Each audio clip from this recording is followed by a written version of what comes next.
Welcome to this video. I'm going to be showing you how you can make your Roblox avatar taller without having to spend any Robux. First thing you want to do is open up the Roblox player.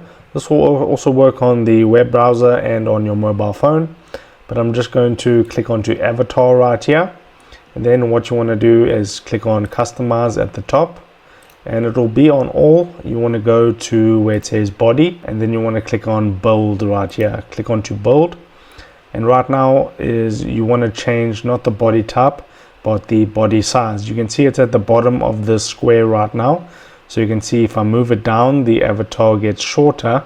Okay, it's right at the bottom, and if I start moving it up, you can see the avatar gets taller.